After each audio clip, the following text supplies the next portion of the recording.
Hello dear students. पिछले video lectures में हम एंथोसेरॉस के गैमेटोफाइट की structure, vegetative and sexual reproduction, structure of sporophyte and development of sporophyte का अध्ययन कर चुके हैं। आज के इस वीडियो लेक्चर में हम एंथोसेरॉस से संबंधित last topic life cycle with alternation of generations का अध्ययन करेंगे। डियर स्टूडेंट्स, एंथोसेरॉस की लाइफ साइकिल में दो प्रावस्थाएं होती है। एक प्रावस्था गैमेटोफिटिक फेज या युग्मकोद्भिदी प्रावस्था कहलाती है और दूसरी प्रावस्था स्पोरोफिटिक फेज या बीजाणुद्भिदी प्रावस्था कहलाती है। देखते हैं इसकी गैमेटोफिटिक फेज के बारे में। यह फेज हैप्लॉइड होती है, यानी कि इसकी प्रत्येक कोशिका में गुणसूत्रों का केवल एक अगुणित समुच्चय, एक हैप्लॉइड सेट ही पाया जाता है। इसका थैलस ग्रीन कलर का होता है। इस कारण यह फोटोसिंथेसिस द्वारा अपना भोजन खुद बनाता है। यह प्रावस्था धरातल से चिपके हुए प्रोस्ट्रेट रूप से वृद्धि करती है और जीवन चक्र की डोमिनेंट फेज है, जीवन चक्र की प्रभावी अवस्था है। प्रकृति में अधिकांश समय गैमेटोफाइट ही देखने को मिलता है। सेकंड फेज है स्पोरोफिटिक फेज। चूँकि यह फेज फर्टिलाइजेशन के बाद बनती है, इस कारण यह डिप्लॉइड होती है, यानी कि इसकी प्रत्येक कोशिका में क्रोमोसोम्स के दो सेट पाए जाते हैं। यह प्रावस्था नॉन ग्रीन होती है, लेकिन कैप्सूल वॉल की कोशिकाओं में क्लोरोप्लास्ट पाए जाते हैं। इस कारण से यह भी फोटोसिंथेसिस का कार्य करती है। यह प्रावस्था इसके जीवन चक्र की रेसेसिव फेज है, अप्रभावी प्रावस्था है और जीवन चक्र में काफ़ी कम समय के लिए स्थापित होती है।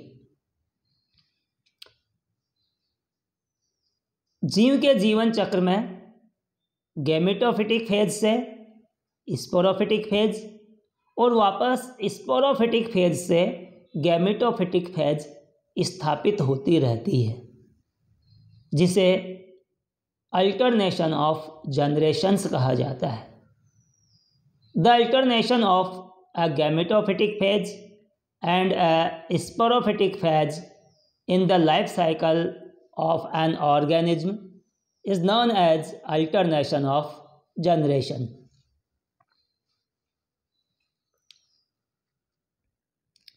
यहाँ पर देखिए, ये गैमेटोफाइट दिखाया गया है।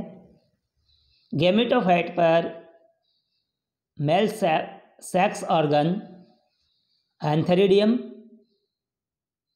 और फीमेल सेक्स ऑर्गन आर्चिगोनियम का विकास होता है। एंथेरिडियम में मेल गैमेट एंथेरोजोइड्स एंड आर्चिगोनियम में फीमेल गैमेट एग का फॉर्मेशन होता है।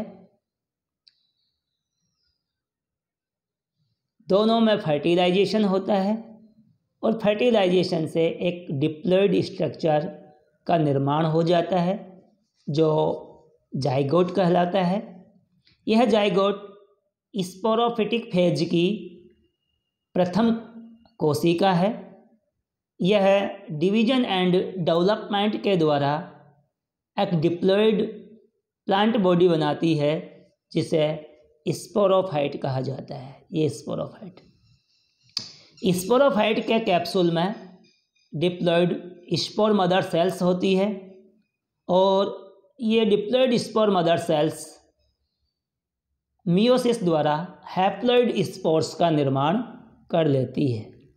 ये हैप्लॉइड स्पोर्स जर्मिनेशन द्वारा वापस हैप्लॉइड गैमेटोफिटिक फेज स्थापित कर देती है।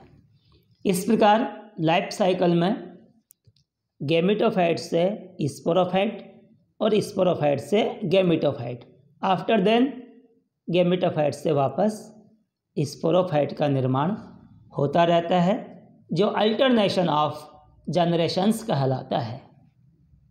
अब देखते हैं एंथोसोरस में किस प्रकार से अल्टरनेशन ऑफ जनरेशन होता है। यहाँ पर ये एंथोसोरस का मैच्योर थैलस है, गैमेटोफाइट है। इस गैमेटोफाइट पर धंसे हुए सेक्स ऑर्गन्स विकसित होते हैं। फीमेल सेक्स ऑर्गन आर्चिगोनियम कहलाती है और मेल सेक्स ऑर्गन एंथेरिडियम कहलाता है। एंथेरिडियम में कई सारे मेल गैमेट्स का निर्माण होता है जो एंथेरोजोइड्स कहलाते हैं। ये एंथेरोजोइड्स एंथेरिडियम से मुक्त होते हैं और पानी में तैरने लग जाते हैं। पिछले वीडियो लेक्चर्स में आपको बताया था कि एंथोसोरस में एंथेरिडियम, कई सारी एंथेरिडियम एक चैम्बर में स्थित होती है जिसे एंथेरिडियल चैम्बर कहा जाता है। आर्किगोनियम में फीमेल गैमेट का निर्माण होता है जो एग कहलाता है। ये आर्चिगोनियम में ये एग का निर्माण। एंथेरोजोइड्स जल में तैरते हुए आर्चिगोनियम तक पहुंचते हैं और आर्चिगोनियम में प्रवेश करके फर्टिलाइजेशन की क्रिया करते हैं, जिसके फलस्वरूप डिप्लॉइड स्ट्रक्चर जाइगोट का निर्माण हो जाता है। जाइगोट आगे डिवीजन करता है और डिवीजन करके स्पोरोफाइट का निर्माण कर लेता है। स्पोरोफाइट का निर्माण किस प्रकार से होता है उसका डिटेल में अध्ययन हम कर चुके हैं। हमने पढ़ा था कि जाइगोट में प्रथम विभाजन वर्टिकल होता है और वर्टिकल विभाजन से एक टू साइल्ड एम्ब्रियो का निर्माण हो जाता है। इस टू साइल्ड एम्ब्रियो में सेकंड डिवीजन ट्रांसवर्स रूप से होता है, ये ट्रांसवर्स डिवीजन, जिससे फोर साइल्ड एम्ब्रियो का निर्माण हो जाता है जो क्वाड्रेंट एम्ब्रियो कहलाता है। अब इस क्वाड्रेंट एम्ब्रियो में अगला डिवीजन प्रथम डिवीजन के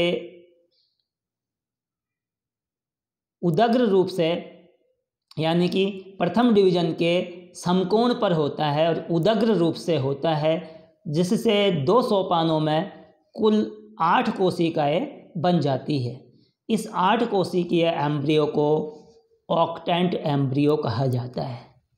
इसके बाद में अलग अलग जातियों में आगे का डेवलपमेंट अलग अलग प्रकार का होता है जो हम पढ़ चुके हैं।